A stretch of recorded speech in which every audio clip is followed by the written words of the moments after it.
5 lessons kung paano yumaman mula sa librong Rich Dad Poor Dad ni Robert Kiyosaki. Una is, ang mga mayayaman ay hindi nagtatrabaho para sa pera. Ito yung pagkakamali natin kasi ang alam lang natin magsipag, pumasok sa trabaho, pero pwede pala magtrabaho yung pera para sa'yo sa pamamagitan ng pagkakaroon ng investment. Pangalawa, dapat meron kang financial literacy.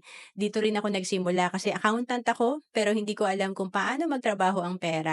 Hindi kasi sapat na maganda lang yung posisyon natin sa trabaho at maganda ang income. Kailangan na ma-manage natin 'to ng maayos. And then pangatlo, bumuo ka ng sarili mong asset. Ang mga mayayaman naka-focus sila sa pag-build ng asset. Kasi tayong poor and middleman, talagang diretso yung income natin sa mga gastos at pag sumobra, napupunta pa sa liability or utang. And then pang-apat, ang mga mayayaman ay gumagawa ng sarili nilang pera. Ito yung kaya nating talagang ma-build ang ating financial foundation pag maganda talagang ating cash flow. And tong cash flow, ito yung maganda yung income natin kung meron tayong negosyo. Panglima, work to learn, not to earn. Ito yung pag-improve ng ating skill. Madalas kasi tumitingin lang tayo sa clock or sa oras. Anong oras na ba? Gusto ko na umuwi. So ang habol natin income lang. Pero dapat magbigay ka ng value. Pag hindi ka na tumitingin sa oras, ibig sabihin payaman ka na. Kasi ito yung nakita mo na yung value na dapat productive ka, dapat marami kang de-develop na skill para ito talaga yung magiging basis mo para marami kang kayang gawin, maraming opportunity at magiging okay yung cash flow mo. To know more about savings and investment, message mo lang ako sa FB, Roan Celis Capistrano.